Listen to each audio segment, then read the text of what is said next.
Hi everyone, I'm Guilherme Rodrigues, co-founder of decocms.com. Today we're launching an open source, self-hosted tool that you can use to centralize all your MCP servers in one place. We call it the MCP Mesh. MCPs are now everywhere and they get more powerful every day, but managing MCPs has started to become a hassle. As a developer, I need to deal with the security of my tokens. I need to debug my MCPs, the input and output. I need to have monitoring capability to look at the latency, and I need to optimize the tokens I'm consuming. And as a team leader, I want my team to have logs of everything that happens, to have permissions with fine-grained access to tools, and very importantly, to have cost control and attribution to know where the tokens are going. So the MCP Mesh solves all of those problems. Let me show you how it works. First, you come to our site, decocms.com/mesh.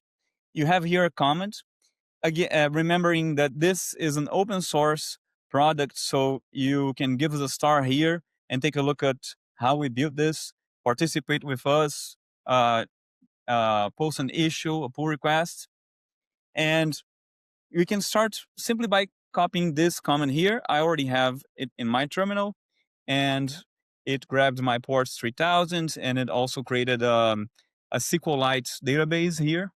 I can use a PostgreSQL also, a Supabase, something like that for production use cases. But for now, a SQLite is good.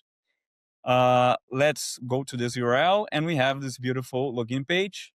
I have to sign up because this is a new installation, new database. Let's say we'll call this admin, and I'll just add the credentials I already use. So it created an organization. This is running. Okay, so we have our MCP Mesh. This is a TypeScript node product. We use Bun. And now you can create new organizations here. But let's get into this organization, which came already installed for me. First thing, I can either directly connect an MCP server from a URL, or I can browse the store. And here we can find MCPs that exist and we can simply add to our mesh. So let's take a look at the store. We have here Stripe, Notion. Let's take a look at Notion. You see here that if I open this menu here, you can see that we have a home, the store where we are, MCP servers. We have two of them already, the management and the registry. And we're going to add a new MCP here to these MCP servers by going to store, selecting Notion, and then connecting to this MCP server. It's going to ask me to authenticate. This is a remote MCP server managed by Notion. So I'm going to authenticate. And I'm going to select my team here. I recognize this URL. And boom, we have been authenticated with Notion using OAuth. And now I have access to my Notion tools. So maybe if I search here, it's loading connecting to the MCP. Yeah. And if I search here, let's see, maybe if I search for milestones, it should give us some documents from our Notion account. This is going to the actual Notion servers. Yes, here we have the XCX milestones. Amazing. Okay, so now that I've added and used an MCP server, if I go to monitoring, I can see that the MCP call is here. I can see who called it, the latency, and I can even take a look at the input and output and even replay a tool call here.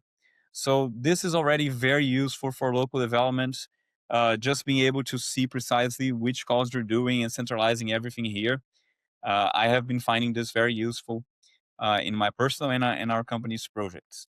And another fun thing I wanted to show you here is that you can have members and invite members to your organization, and afterwards you can give them roles. So roles can allow specific MCP to access, and you can then add roles to members. So all of this already works and it's included in the open source. You can use this in your own company, in your own organization. And finally, I wanted to show you about the MCP gateways. So we created here an MCP server. We connected an MCP server for Notion.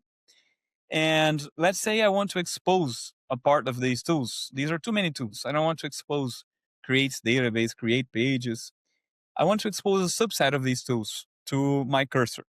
So I'm going to expose this via a gateway. So I created a gateway here. It lives here on this list. It's here now. And in the gateway, I can select MCP servers that I'm going to add to this gateway and therefore show to our to the users of this gateway. And here, for example, I'm using an include selected mode, which means I have to mark what's included. I could do the opposite. And I need to choose the gateway strategy, which is, for now, there are only 3. I can either show all of the tools, or I can use a smart tool selection algorithm or a code execution algorithm that show different dynamic tools that then select which tool to use inside your MCP mesh. For now, let's leave it as pass-through. And let me just remove everything that is not fetch and search. So create page, update page, move page. And then we will have a gateway that is kind of like read-only. Let's get comments, get teams, get users, okay. So I'm going to save these changes. And now I'm going to click on add to cursor, which I could just copy this, but easier to click here. I'm at my cursor now. As you can see, I already have some MCPs here disabled, some MCP servers. I'm just going to hit install here. It says it needs authentication. So I connect. That was very fast, but it opened the browser and connected. And now we have the tools here that we wanted, all of the tools that we left here. Of course, now I can say, can you try out the Notion MCP and search for milestones? 2025. Let's see what happens. 2025 milestones.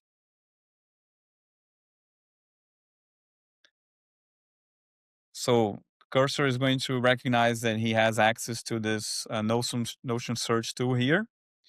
If we go into the monitoring here, we can already see, yes, this call happening, and he found several results. So this is pretty good. We have now an MCP gateway where we can use this in Cursor or any other agent, any other MCP client. Finally, the last thing I wanted to show you is just a use case where I've already been using this for a little longer. So I'll go to a different folder here, which is my mesh, and run my version of the mesh locally. And just want to show you the monitoring where we have some more calls. Here we have the same credentials, and we have this organization. This organization already has more MCP servers. For example, I have a Perplexity MCP server, Supabase, OpenRouter, HyperDX, Firecrawl, and I'm using all of those to create, automations here with AI. And then if we go to monitoring, in the last, oh, look at that, 1337. For the old timers, that's funny. So in the last 24 hours, we had this bunch of calls, and we have even some errors here. This was immensely helpful for me to debug my AI automation as I was building it, which was a bookmark enrichment pipeline for my blog. And I basically grabbed a lot of my bookmarks and created a workflow to research, scrape, and analyze the content. So this was very easy to do because I centralized all of my AI usage here in the mesh. So this is most of it for now. I would love to have your feedback and your GitHub star here. Please install it, use it, connect your MCPs here. Let us know open issues and let us know what you're thinking. And this is very much the beginning. We have a lot planned here, but we're very, very happy to put out this first core piece of infrastructure, which took us a long time to develop and is the cornerstone for everything we're building from now on. Thank you so much. See you later. Bye bye.